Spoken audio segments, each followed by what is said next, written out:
지난 첫 번째 강좌는 아시다시피 신앙이 뭔가 하는 것에 관해서 우리가 논의를 했습니다. 오늘은 신앙의 대상인 하나님이 어떤 분이신가, 또 하나님 보이지 않으니까 시대와 장소를 통해서 자기 계시를 해오고 있습니다. 하나님이 자기 계시의 절정에 이른 것이 메시아의 출현입니다.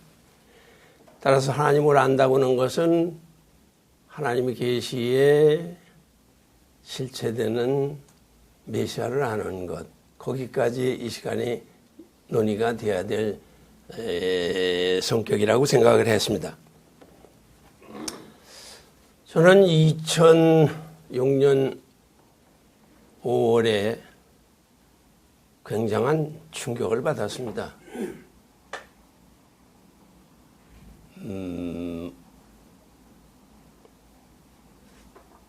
전혀 예상치 않은 중상모략을 받고 그것이 또 다 교회 안에서도 그런 내용이 통용이 되고 또 참부모님까지도 그 말씀을 인정하시는 것 같아서 이 보이는 세계에 대한 한계를 느끼기 시작했습니다.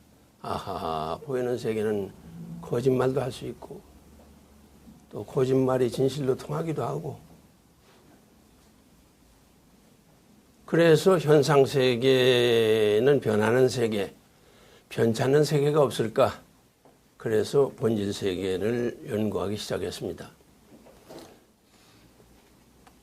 본질 세계를 연구해서 만난 것이 내 안에 계시는 하나님을 찾았고, 내면 세계에 들어가서 하나님을 만남으로써 말할 수 없는 감격, 환희를 체험했습니다. 그래서 그 수십 년 동안 믿어온 신앙의 갈등, 그것이 깨끗하게 해결이 되었습니다. 어떤 경우라도 그 감사와 감격이 그대로 지탱되는 신앙을 갖게 됐습니다. 마찬가지로 오늘날 2010년 작년 5월부터 우리에게는 여러 가지 이해할 수 없는 일들이 일어나기 시작했습니다.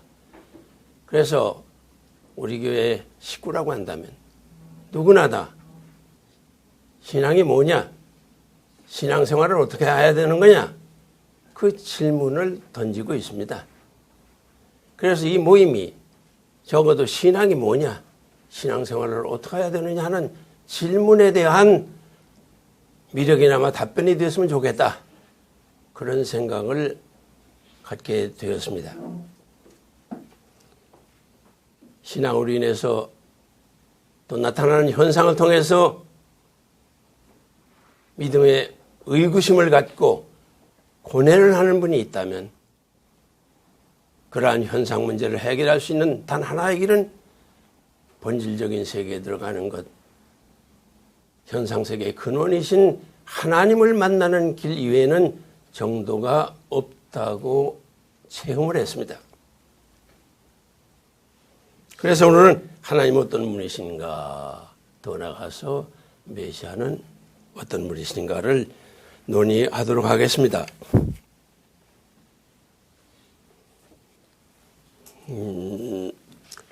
물론 하나님은 보이지 않는 분, 그래서 천성경에 의하면 영으로 계시는 하나님, 두 번째는 존재의 근원이신 하나님, 세 번째는 하나님의 존재 양태는 초월적이며 내면적인 두 개의 얼굴을 가지고 있는 하나님 모습을 알 수 있습니다. 이 문제를 좀 더 구체적으로 말씀을 드리고 싶습니다. 영이라고 하는 것은 물론 보이지 않기 때문에 무영입니다. 무영이니까 아무것도 없는 거냐? 이 무영이라고 하는 거, 아무것도 없는 게 아니라 내용이 있는 거다, 그 말이죠. 그래서 명상을 통해서 체험되는 하나님은 환희 의식이시다. 의식을 갖고 있다. 그 의식은 바로 하나님의 의식, 순수의식이다. 무용이지만 순수의식을 가지고 계시다. 그 순수의식은 하나님을 닮아 지은 인간이 지정의로 되어 있으니까 하나님의 순수의식도 지정의의 순수의식이라고 설명할 수 있습니다.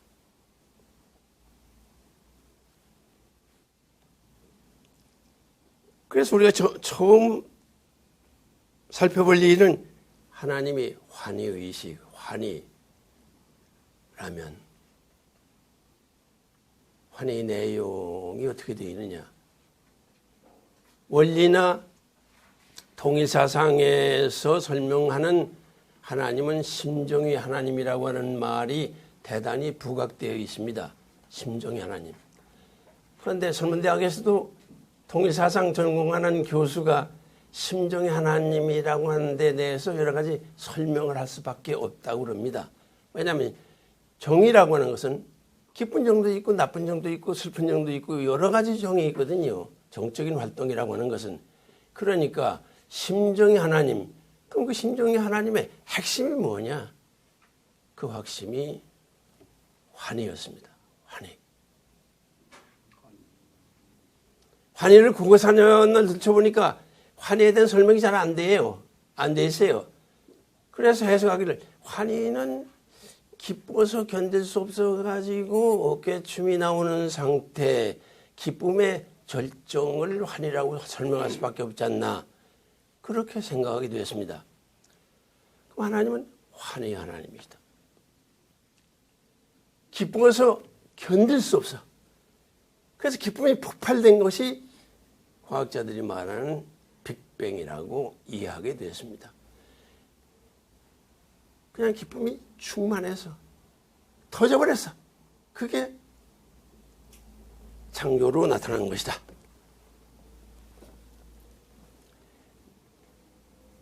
환희가 하나님의 본질이라면 하나님의 모습을 닮아난 인간의 삶의 목적도 환희에 있음을 알게 됩니다. 엘리베이터에서 갓난 아기를 안고 있는 엄마를 만났습니다. 이 아기가 며칠 됐을 때 웃는 것을 봤습니까? 3일 되는 날 아주 활짝 웃는 것을 봤다. 그 왜 웃었다고 생각합니까? 배 안의 짓이겠죠. 배 안의 짓. 왜 배 안에서 웃느냐 그거예요. 그건 무의식 상태인데 인간의 본성은 환희에 있습니다. 여러분도 죽은 사람의 얼굴을 보신 경험이 있을 거예요. 특히 미국 같은 데는 반드시 장례식 때 돌아간 분을 얼굴을 잘 화장을 해서 앞에 이렇게 모셔놓고 다 그 식순에 와서 전부 친히 보고 거기서 작별 인사를 하고 자리에 가서 앉도록 되어 있습니다. 그러니까 죽은 사람이 아주 비참하게 죽었다. 교통사고로 죽었다. 뭐 아주 병에 걸려서 제후에 가진 고통을 겪어가며 죽었다. 그 사람의 얼굴을 보세요. 눈 감다면 아주 평화롭습니다. 인생을 아주 험악하게 사는 사람.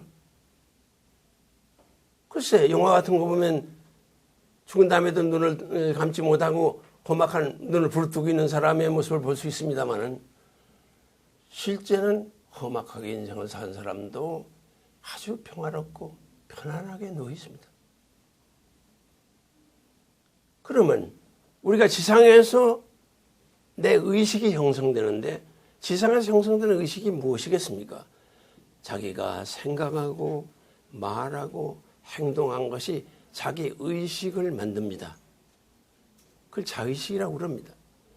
그러면 이 험악한 세상에서 여러 가지 경험을 겪기 때문에 나에게 만들어진 의식이라고 하는 거, 이것은 순수한 게 아닙니다. 다양한 모습을 다 갖추고 있습니다. 그렇기 때문에 이 다양한 현상세계에서 종교가 왜 필요하냐? 본질로 돌아가서 하나님 만나 환희 가운데 살고 싶어서 행복하게 살고 싶어서 종교를 갖는 겁니다. 종교가 행복의 매체가 되지 않는 한 그 종교는 끝나버립니다. 그래서 하나님의 심정은 환희고, 그래서 그 환희는 사랑의 하나님이시다, 이렇게 표현합니다. 두 번째로 하나님의 순수의식은 창조지성입니다. 그냥 환희가 꽉 차서 견딜 수 없으니까 이게 그 기쁨을 나눠줄 대상이 필요하거든요. 그러니까 하나님 안에서 대상이 필요하기 때문에 대상을 구성하게 되는 겁니다. 원리에는 그걸 로고스라고 말하고 창조성이라고 말씀이라고 되어 있습니다만은, 하나님이 기쁨을 참을 견딜 수 없어서 누군가에게 나눠주고 싶은 충동이 생겨. 그래서 계획을 세운 것, 이것이 창조지성입니다.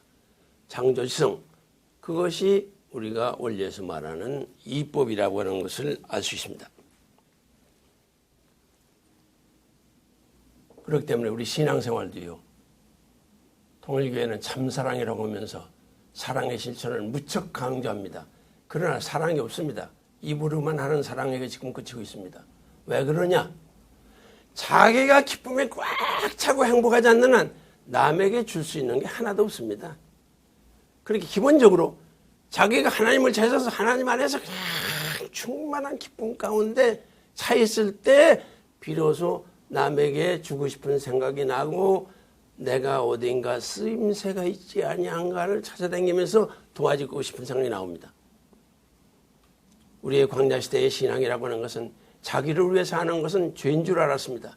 그래서 남만을 위해서 한다고 살았지만은 사명감에 충실하려고 뛰어댕겼지, 실제 남을 위해 살았느냐? 그건 자기 위해 사는 거지 남을 위해 사는 거 아닙니다. 정말 남을 사랑할 수 있는 것은 기쁨이 꽉 차가지고 행복해서 견딜 수 없어.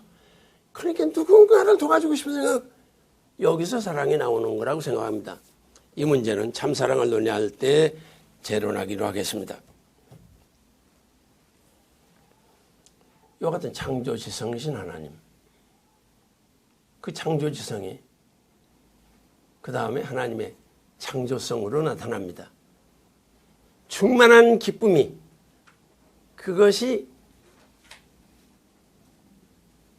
사랑하고 싶은 충동을 일으켜서 거기에서 창조의 계획이나 설계도가 만들어지고, 설계도에 따라서 그 충동이 현상세계에 드러나는 것입니다. 그래서 하나님의 창조는 떨려서 밖으로 드러나는 현상입니다. 원리나 동사에서 말하는 심정이란 사랑하고 싶어 견딜 수 없는 충동이라고 했습니다. 충동이 미세한 충동을 일으켜서 그것이 진동하기 시작합니다. 진동하기 시작해서 그게 밖으로 드러난 것이 이 창조세계입니다. 그래서 하나님은 창조성, 창조의 하나님, 생명의 하나님, 이 지정의의 순수의식이 곧 사랑의 하나님, 진리의 하나님, 생명의 하나님이 되시는 것입니다.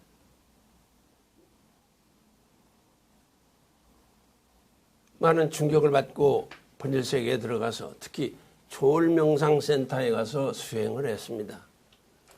그때 경험한 것이, 명상을 시작했는데 이 가슴 한복판, 쫙 깊은 것인데 그게 10인지 100인지 모르겠어요. 느낌이 그렇습니다. 쫙 깊은 깜깜한 곳에서 충동이 일어난다는 느낌이 왔습니다. 아, 이거 충동이 일어나고 있구나. 그 충동이 미세한 진동을 일으키더라고요. 진동을 일으키더니 이 진동이 점점 커나가서 가슴이 벌렁벌렁 하는 체험을 했습니다. 종교는 체험의 길입니다. 신앙은 뭐냐? 체험하지 않고는 믿을 수가 없습니다. 우리는 오늘 하도 바빠서 체험할 기회가 없었어요. 교육도 주입식 교육만 받았으니까 주입식 교육 가지고는 인간이 되지도 않거니와 경험을 체험도 할 수 없습니다. 내면 세계에 들어가야 저 깊은 곳에 계신, 깜깜한 곳에 계신 하나님을 만날 수가 있습니다. 이렇게 영으로 계시는 하나님은 순수의식이고, 순수의식의 내용은 순수환희,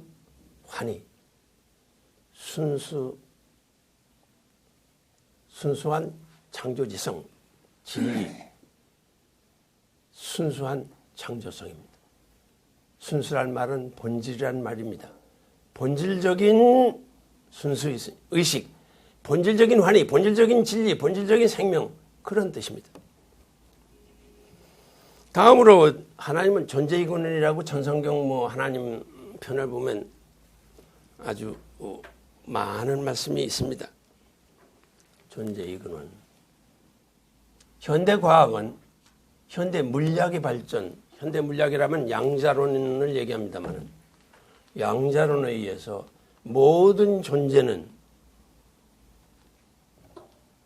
소립자로 되어 있고 지극이정은 알갱이로 되어 있고, 그러니까 모든 존재를 물질을 쪼개면 분자가 되고 더 쪼개면 원자가 되고 원자를 더 쪼개면 소립자가 되는데, 소립자는 그것이 알갱이인데 그걸 관찰하니까 알갱이인 동시에 파동이고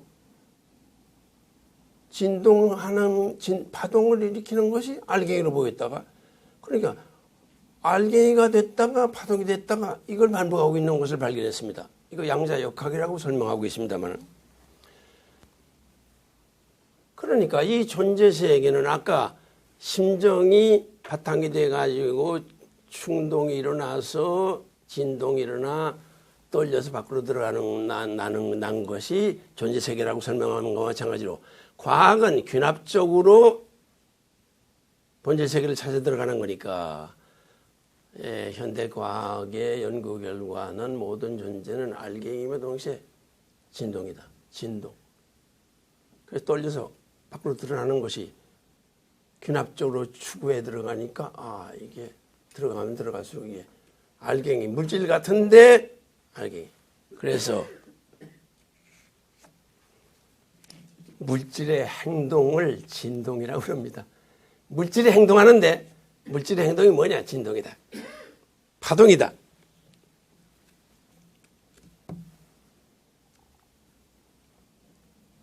명상을 통해서 체험되는 하나님도 떨려서 밖으로 나오시는 분. 현대 과학자들이 연구한 결론도 모든 존재의 근원은 물질이 아니고 진동, 에너지라는 것. 그래서 원리나 통일사상은 에너지의 근원되는 전 에너지를 하나님이라고 한다. 그래서 존재세계의 근원되는 분은 하나님이시다. 또 이 존재세계 근원을 설명하면서 참 부모님이 강조하시는 것은, 내가 기도해보니까 하나님과 인간은 부자의 관계다 하는 것을 대단히 강조하고 계십니다. 부모로서의 하나님, 존재세계의 근원, 원인으로서의 하나님을 말씀하고 있습니다. 그다음에 하나님은 몸이 없으니까 유형세계를 주관하고 관리하시려면 몸이 필요해서 인간을 하나님은 몸으로 지었다고 전성경에 자세히 설명이 되어 있습니다.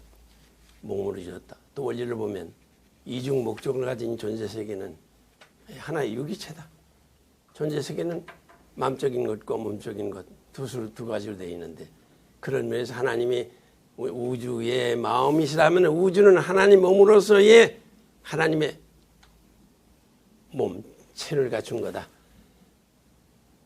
그래서 존재세계는 이렇게 보이지 않는 하나님이에요. 아버님 요새 밤의 하나님이라고 표현하십니다만, 보이지 않는 하나님이 보이는 하나님으로 드러났다. 이 양면성을 우리가 생각할 수 있습니다. 그렇게 드러나신 하나님, 그래서 우주는 하나님의 몸이고 하나님은 우주의 마음이다. 그래서 하나님과 우주는 마음과 몸과 몸이 되어야 된다.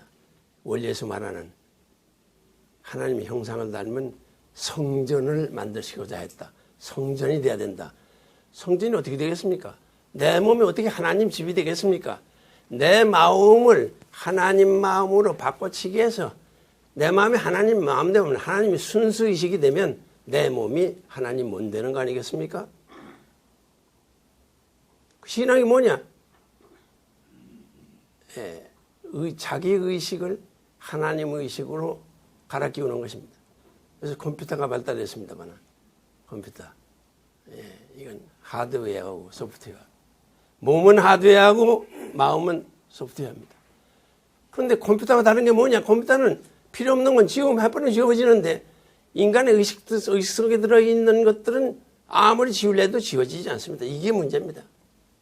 그렇기 때문에 이미 들어있는 의식을 지워버려야 타락성을 다 내보내야 하나님의 성품이 내 마음에 들어오는 것입니다. 그런데 우리는 광야시대 하도 바빠서 타락성 지우는 일을 안 했거든요. 그렇게 몇십 년 믿었다도 타락성이 전부 그냥 있습니다.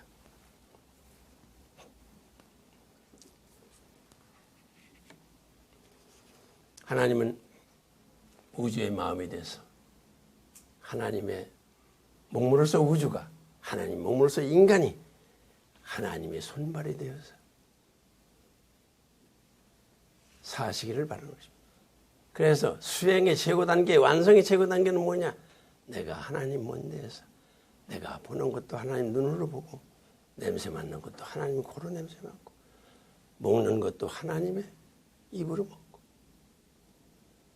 영성학을 공부하면서요. 이 천도의 영성학이 대단히 수준이 높습니다.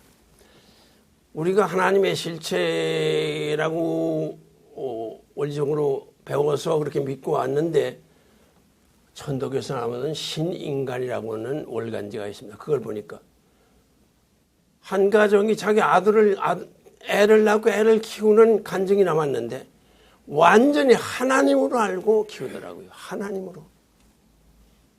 야, 이거 대단하다.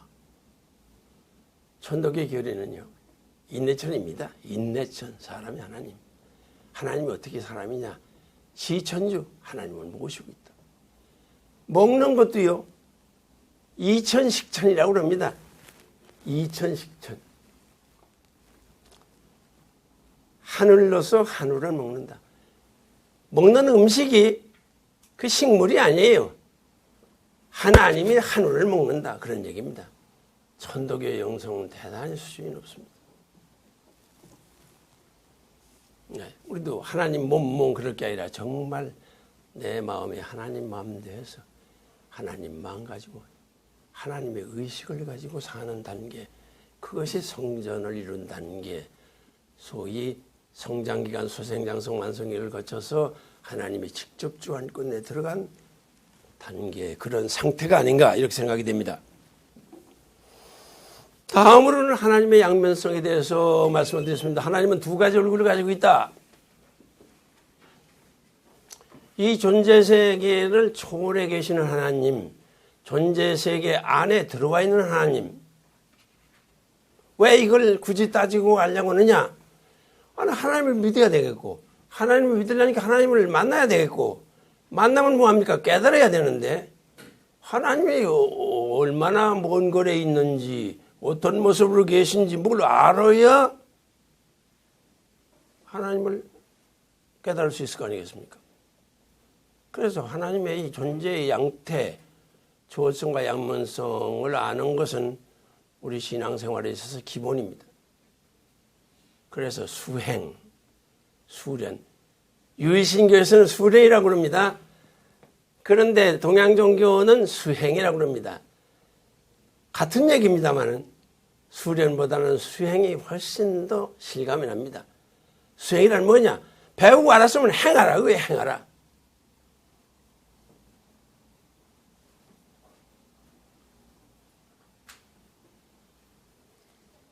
그러면 하나님을 만나는 방법을 찾는 것이 수련입니다. 이 수련을 우리는 광야시대에 바빠서 안 했습니다. 이제부터 이걸 해야 될 과제가 우리에게 나와 있습니다.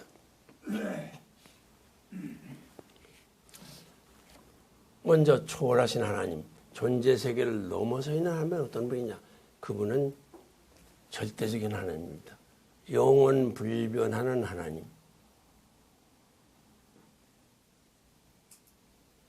초월해 계시는 분입니다. 그러면 그 초월하는 분은 어떻게 만나느냐? 내가 의식세계, 현상세계를 넘어서야 만납니다. 현상세계를 넘어서서 본질세계에 들어가는 거, 유형세계를 넘어서서 무형세계에 들어가는 거, 그게 기도입니다. 그럼 어떻게 만나느냐? 하나님은 순수의식. 존재세계 가장 깊은 곳에, 깜깜한 곳에 말 한마디도 않고 계시는 분이에요. 하나님은 말이 없습니다. 하나님은 성대가 없어서 하나님은 음성이라는 거 없습니다. 그럼 하나님 음성 들었다는 얘기는 무슨 얘기냐? 가장 높은 영계에 하나님과 공명하는 영인이 하나님의 심정을 알고 전달해서 그러한 기도나 명상 시간에 음성을 들었다는 것은 그런 현상을 얘기하는 겁니다. 하나님은 성대가 없어서 음성이 없습니다. 아무에게도 없습니다. 아무에게도 안 하기 때문에 악한 자도 선한 자도 다 침묵하고 있습니다. 하나님이 하시는 얘기 다 한다면 이 세상에 이거 그냥 존재할 수 있겠습니까? 자기 뜻과 상관없는 세계가 만들어졌는데 그거 보시고 앉았겠어요? 하나님은 그런 말입니다. 존재의 그는 부모니까 어떤 경우라도 사랑으로 환희, 사랑, 그게 본질의 핵심입니다. 그럼 그 순수의식, 그 하나님 어떻게 만날 수 있느냐? 그럼 내 마음이 순수해져야 됩니다. 순수해져. 예를 들면 여기 좀 흙탕물이라고 합시다. 영 안에 흙탕물을 떠다 놨는데 내비로 두면 이거 침전됩니다. 먼지는 가라앉고 맑은 물만 솟아오릅니다. 하나님의 순수의식에 도달하는 방법이 뭐냐? 그냥 가만히 앉아있는 겁니다. 자연스럽게 앉아있는 것. 자연스럽게 앉아있는 것이 본질에 접근하는 방법입니다. 그래서 성경은 마음이 깨끗한 자는 하나님을 볼 거다. 하나님 어떻게 만나느냐? 마음이 깨끗하다. 마음이 깨끗하다는 게 무슨 뜻이겠습니까? 마음은 모든 진동을 받습니다. 생각에도 마음의 진동을 일으킵니다. 말하면 물론 더 강한 진동이 나타납니다. 또 행동하면 더더욱 큰 진동이 나타납니다. 마음은 우리가 생각하거나 말하거나 행동할 때 마음의 진동을 가합니다. 마음이 가라앉을 수가 없어요. 그렇게 자연스럽게 가만히 앉아있다는 건 뭐냐 하면 마음의 진동을 가하지 않는 것. 그래서 명상이라는 뭐냐? 내려놓는 겁니다. 내려놓는 거. 어떤 진동, 무슨 생각이 떠오르도 전부 내려놓는 거. 그래서 순수한 자리에 가고 싶어하는 본래의 모습으로 가도록 내버려 두는 거. 그렇게 가만히 앉았기만 하면 현상세계를 넘어서서 초월하신 하나님을 만날 수 있습니다. 우유 안에 바다가 있습니다. 바다를 만나는 길은 딴 길이 없어요. 우주를 헤집고 다닌다고 해서 바다 만나지 못합니다. 우유 안으로 들어가는 존재세계 내면으로 들어가서 거기서 초월해 계신 하나님과 만날 수 있습니다. 그것을 소위 하나님 영역에 들어가는 것이고, 들어가서 체험한 하나님 어떤 하나님이냐? 전체성, 전일성, 충만성입니다. 존재세계는 여러 가지 종류가 많고 여러 가지 현상이 다양하지만은 들어가서 만나는 하나님은 전체가 하나입니다. 전체가 하나. 거기에서 느껴지는 게 충만한 겁니다. 충만한 게. 수행은 행하는 거다. 정평 가서 늘 이것만 하니까 그것 가지고는 좀 어떻게 마음이 차질 안 하니까 주로 정평 가면 청심원에 가서 기도를 합니다. 한 번은 가서 기도를 했어요. 그러니까 여러 가지 골치 아픈 일, 고뇌가 있으니까 불교식으로 다 내려놓아 봤어요. 세상은 변하는데 영원한 건, 현상세계에 영원한 건 없는데 다 변하는데 공인데 무상인데, 그러고 기도하고 일어나서 나왔는데 하늘과 그 호수와 이 산과 앞에 보이는 건물이 전부 내 몸이 확장된 내 몸이었습니다. 내 몸이 내 몸이에요, 내 몸. 하나님은 이런 현상 속에 다양한 현상을 넘어서 계시는 초월하신 하나님이 그런 분이다, 그런 얘기입니다. 만나면 머리로 믿는 게 아니라 체험할 수 있는 하나님입니다. 완전히 하나님. 그래서 거기서 느꼈습니다. 옛날에 그 성철 스님인가 보보가 지금부터 몇 년 전인지 모르겠습니다. 조선일보에 그게 아주 크게 났어요. 산은 산이고 뭐 물은 물이로다. 저게 무슨 소린가 도대체, 맨 헛소리 하고 있느냐고 생각했어요. 그런데 명상을 하고 나보니까 그게 전혀 다른 세계임을 실감합니다. 하나님을 만나기 전에 산과 물이, 만난 다음에 산과 물은 전혀 다른 것입니다. 저것은 주체와 객체를 가지고 있는 나와 너의 별개의 것인데, 하나님을 만난 다음에 느껴지는 세계는 어떠냐면 주체와 객체가 사라진 상태입니다. 나와 너가 사라진 상태, 경계가 없어진 상태입니다. 어떻게 원수를 사랑합니까? 그거 사랑 못해요. 말로는 할 수 있습니다. 어떻게 사랑할 수 있느냐? 하나님 안에 들어가 보면 그가 난데, 내 몸인데, 그가 나고 내가 근데.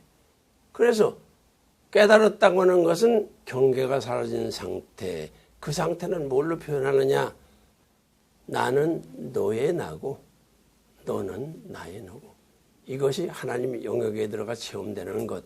그것이 완성한 인간의 삶의 모습이라는 것을 체험할 수가 있습니다. 그 다음에 내재하신 하나님. 이 세계에 들어오신 하나님은 어떤 하나님이냐? 이 세계는 상대적인 세계입니다. 그래서 이 세계에 들어오신 하나님은 변하는 하나님입니다. 변하지 않으면 이 세계가 존재할 수가 없습니다. 왜 광풍이 불고 이렇게 눈이 많이 오고 토네이도라는 건 뭐라고 그러나, 토네이도. 왜 이런 일이 생기느냐? 그거 안 되면 자연현상이, 생명이 살아갈 수가 없습니다. 항상 변하는 하나님. 항상 변하기 때문에 성장할 수 있고 발전할 수 있고 진화할 수 있고, 그래서 인간도 완성할 수 있고. 우리는 이것을 분명히 이해할 필요가 있습니다. 절대적인 하나님, 아버님 말씀 보면 내재하시는 하나님에 대한 설명이 많습니다. 그건 아버님이 강조하시는 건 절대적인 하나님만 내가 강조하셔. 이 얘기는 많이 하셨어요. 하나님 내재하고 계시다. 폐론하고 하나님은 내 안에 계실 뿐만 아니라 내 세포 하나하나에 하나님 계시다고까지 말씀하십니다. 왜 세포에 하나님 계시냐? DNA라고 하는 거, 세포 안에 DNA가 있는데, DNA가 뭐냐? 의식성 에너지라고 통일사상에 설명하고 있습니다. 의식성 에너지. 세포 하나하나에 DNA가 들어있는데 그건 의식성 에너지. 하나님은 세포마다 계시다는 말이 그래서 성립될 수 있는 말씀입니다. 그러니까 우리가 내재하신 하나님의 모습, 그 하나님은 한계가 있는 하나님이다. 4차원을 넘어설 수 없는 하나님이다. 이걸 우리가 분명히 알지 않는 신앙의 고뇌가 생깁니다. 신앙의 여러 가지 걱정거리가 생깁니다. 세상에 들어오는 하나님은 변하는 하나님, 성장 발전하고 진화하는 하나님.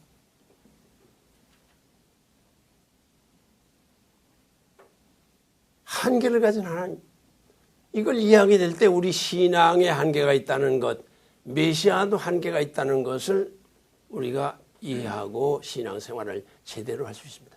이건 메시아론에서 다시 말씀드리겠습니다. 이렇게 양면의 하나님, 얼마나 먼 거리 어떤 모습으로 계시냐는 것은 우리가 분명히 알고 신앙생활을 할 때 우리의 신앙에 문제가 생기더라도 해결할 수 있을 것이라는 생각이 들었습니다. 그렇다면 이제 하나님에 관한 걸 마치고 하나님이 보이지 않으시니까 자기를 시대와 장소에 따라서 계속 계시에 나오시는데 계시에 나오신 절정이 메시아다. 이 메시아를 말씀드리기 전에 왜 유대민족이 메시아를 기다리게 됐느냐, 또 하나님이 어떤 한계를 경험했느냐는 걸 잠깐 말씀드리겠습니다. 아담 에가 타락한 다음에, 아담 창조하신 다음에 보시기에 심히 좋았더라. 하나님이 아담에 해놓고는요 매우 흡족하셨다는 표현이 있습니다. 그런데 타락한 다음에는 이들을 쫓아내면서 말할 수 없는 고통을 겪으리라는 저주를 했습니다. 그러면 절대자이신 하나님이, 완전하신 하나님이 지은 인간이 왜 타락할 수 있느냐, 타락하느냐? 왜 저주를 하시느냐? 왜 하나님이 실망하시느냐? 왜 하나님이 절망하느냐?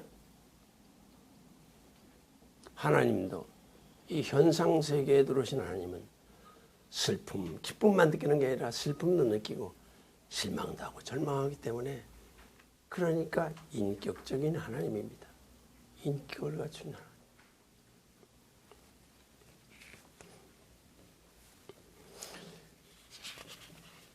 그래서 좌절하셨음에도 불구하고 하나님의 이 환희, 창조지성, 창조력, 이것이 계속 분출해서 구원의 역사, 재창조 역사를 해나오십니다. 그 가운데 하나님은 아담과 해와의 후손을 통해서 내가 야훼라고 하는 계시를 주십니다. 내가 야훼다. 그래서 하나님은 이스라엘 민족 이전에 이렇게 아브라함, 이삭, 야곱 가정의 하나님, 시족의 하나님이 되십니다. 그 성경은 아브라함의 하나님, 이삭의 하나님, 야곱의 하나님이라는 표현이 있습니다. 그래서 애굽에 가서 400년 동안 고행하는 한 이스라엘 민족을 모세를 통해서 구출하시고 이스라엘 민족을 40년 동안 끔찍이 아끼시며 가나안 땅까지 인도해 가셨습니다. 그리고 선민된 그들이 신앙과 불신앙을 반복하면서 이스라엘의 역사를 꾸며 나옵니다. 급기야 바벨론으로 포로되어 갔습니다. 포로되어서 처참한 신세가 된 다음에 그들은 자기 민족을 구원할 구원자를 기다리기 시작했습니다. 그래서 이스라엘 민족 가운데 기름을 부었다는 것은 하나님 축복했단 말이요, 대제사장이나 임금을 기름 부어서 세웠습니다. 그런데 구체적으로 구원자, 메시아라고 하는 사상은 바벨론 포로에서 고생하면서 그들이 메시아를 대망하기 시작했습니다. 그 대망 가운데 예수님이 나타났습니다. 예수님은 12살 때 성전 안에서 자기가 하나님의 아들이라는 자의식을 갖습니다. 12살에. 그리고 세례요한으로부터 세례를 받고 물 위에 올라올 때 하나님의 영이 비둘기같이 예수님에게 내려왔고, 너는 내가 사랑하는 아들이라고 하는 청각 체험을 받습니다. 그리고 40일 금식을 하고 3대 시험을 받은 다음에 갈릴리에 가서 전도를 시작합니다. 천국에 가까웠다 회개하라. 잘 안 믿거든요. 그러니까 이적 기사를 행하기 시작했습니다. 이적을 행할 때마다 그것을 체험한 사람이나 본 사람들이 예수님을 하나님의 아들이라고 그리스도라고 고백하고 믿기 시작했습니다. 특히 수제자 베드로, 너는 나를 누구라고 생각하느냐 하는 질문에 대해서 하나님의 아들이시요 그리스도라고 말합니다.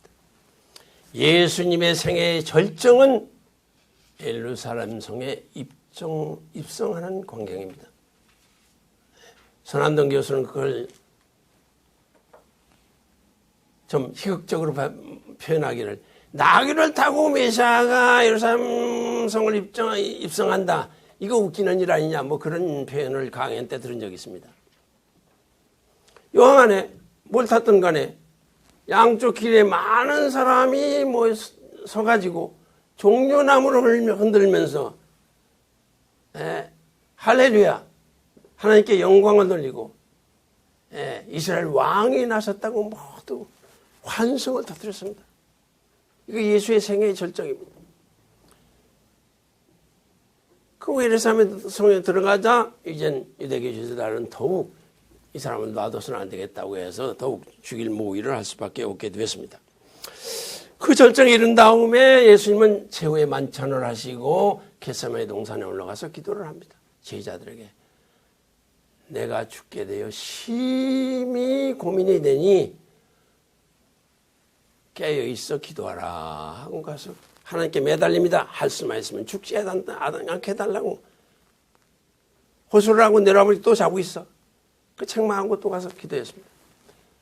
결국은 자기 제자 중 가룟 유다 한 사람이 돈 30냥을 맞고 배반함으로 체포가 됐고, 체포돼서 맞고 있는 예수님의 모습을 본 수제자 베드로는 난 저 사람을 한 번도 본 적이 없다고 부정하고 갈릴리로 도망가 버렸어요.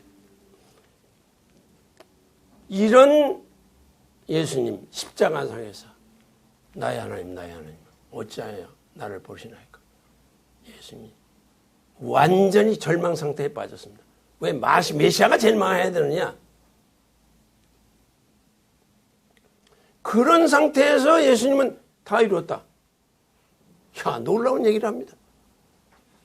자기를 기대했던 유대민족은 다 자기가 메시아 아니라고 그러고, 제자 중 한 사람은 자기를 팔아먹고 수제자까지 나서서 믿기는커녕 본 적도 없다고 하고 도망갔는데, 또 십자가 주위에 모여있는 유대교 지도자들은 내가 구세주라면 말이야, 너 뭐 이적 기사 많이 행하지 않았느냐, 왜 남은 살리고 너는 못 살리느냐, 내려와 봐라, 이런 조롱을 받는 처참한 자리에서 다 이뤘다. 뭘 다 이뤘다는 말입니까?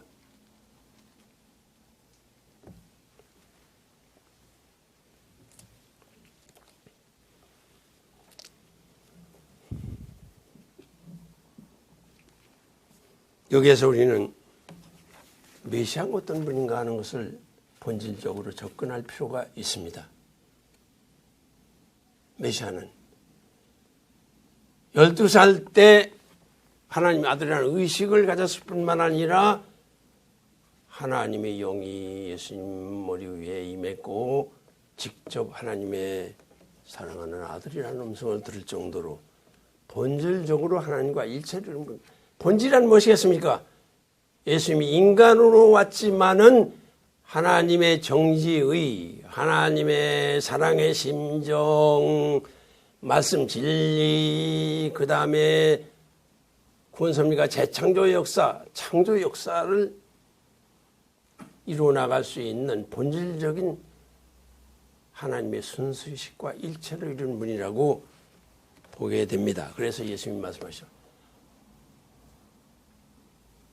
하나님을 보여달라고 그러는데 하나님은 내 안에 있고 나는 하나님 안에 있다. 나를 보았으면 하나님을 본 것이다. 이러한 설교를 하게 됩니다. 완전히 예수님은 본질적으로 하나님과 하나 되었다는 얘기는 순수의식, 정지의의 하나님 순수의식과 일체를 이뤘다고 설명하게 됩니다. 그래서 예수님은 오시자마자 진리를 선포하는 것, 말씀을 선포합니다. 그 다음에 몸소 사랑을 실천하면서 2대 계명, 예수님이 오기까지는 유대민족은 10대 계명인데 예수님이 와서 바짝 줄여가지고 2대 계명, 그 중에서도 또 명언을 한 게 있습니다. 서로 사랑하라, 서로 사랑하라. 기뻐도 사랑하고 슬퍼도 사랑하고 용서할 때도 사랑으로 용서하고 언제나 사랑으로 서로 하나 되라. 사랑이신 하나님을 아는 길은 사랑밖에 없다. 사랑을 가지고 나와 관계를 맺기 위해서 너희가 사랑하지 않으면 안 된다. 이 명언을 남기고 갑니다. 가신 예수님은 제자들에게 다시 나타나서 나타난 예수님을 중심하고 제자들이 다락방에서 기도를 함으로써 이 제자들을 중심하고 그리스도교가 탄생하게 됩니다. 그러면 예수님은 가셨다가 다시 오셔서 기독교가 십자가 신학, 부활 신학 이것 때문에 십자가에 죽은 것은 우리의 죄를 대속했다. 그것 때문에 2000년 동안 지구상에서 많은 사람들을 구원해 나오고 있고 지금도 25년에 되는 많은 사람들이 예수님을 알미암아 구원의 길을 가고 있습니다.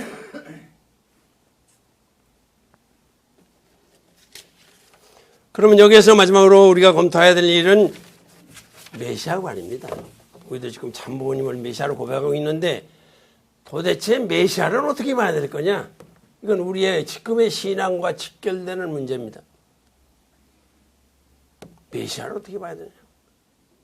첫째, 메시아를 그토록 기다리던 유대교가 막상 메시아가 왔는데 그를 불신해버렸습니다.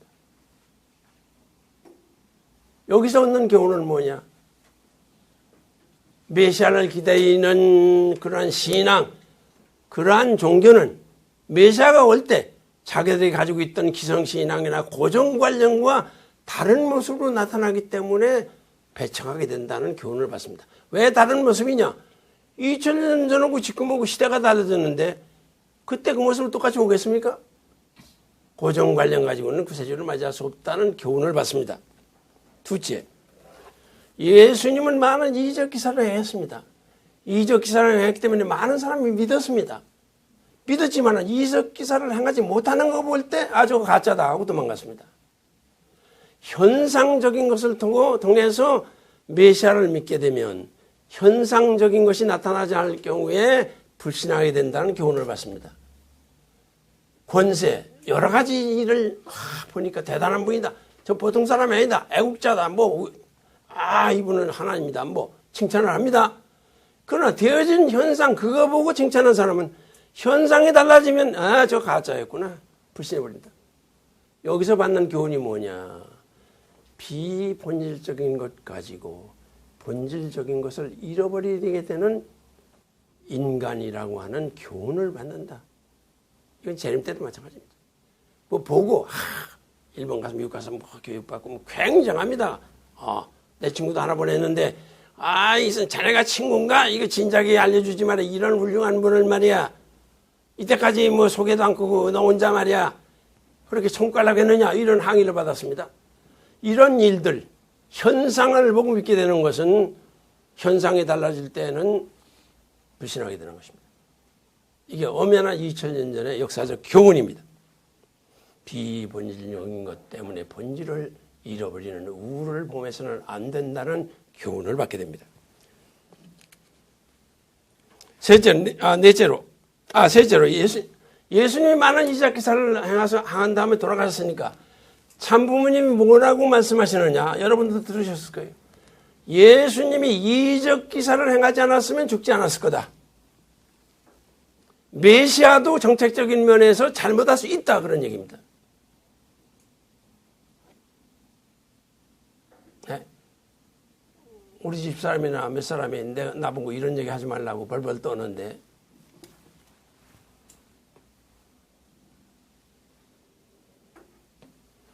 이것을 이해하지 않는 한 우리의 바른 신앙길을 갈 수가 없습니다. 기사 행하지 않고 진리만 순수하게 선포했더라면 죽지 않았을 텐데 이적 기사 행하는 거 보고 유대계 지도자들이 겁을 먹고 하루속히 죽여야 되겠다 이렇게 된 거거든요. 그러면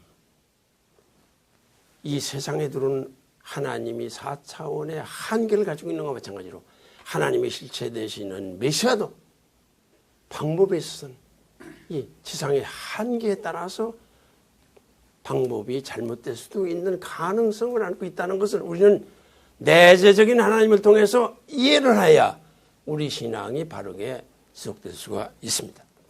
네 번째로 다가오는 죽음을 보고 예수님이 얼마나 비겁한 모습을 보였느냐 하면 무서워 떨면서 근심에 쌓여 죽을 지경이 됐다. 그리고 왜 하나님까지 나를 버리시나이까 하는 실망과 절망 말고도 절규 항의까지 했습니다. 메시아가 왜 절망을 하느냐? 아니 아담에 타락한 다음에 하나님이 절망했는데 하나님 모르고 나타나서 메시아도 절망할 수 있다. 그렇기 때문에 그분을 믿을 수 없다. 그건 말이 되지 않지 않습니까? 다섯 번째로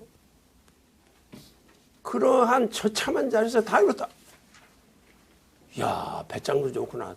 다 이뤘다. 뭘 다 이뤘단 말이에요. 다 도망갔는데 한 사람도 없는데.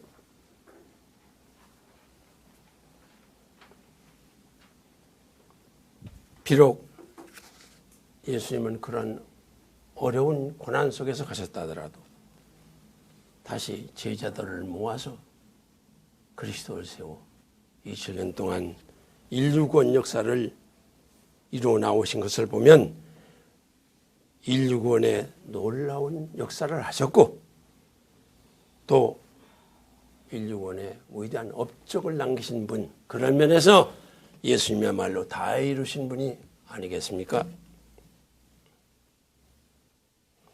이런 예수님이 하나님의 오른편에 계셔서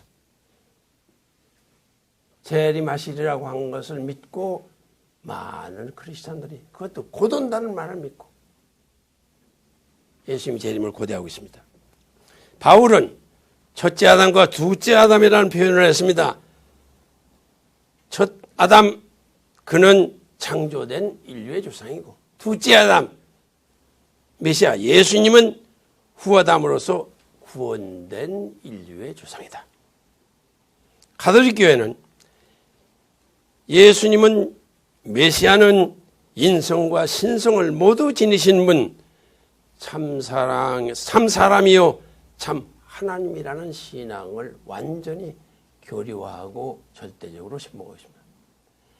이렇게 참 하나님이 참 사람이시요 참 하나님이 되신 메시아, 하나님 우편에 계시다가 그분이 오셔서 참 아버님에게 메시아의 바통을 넘기셨습니다.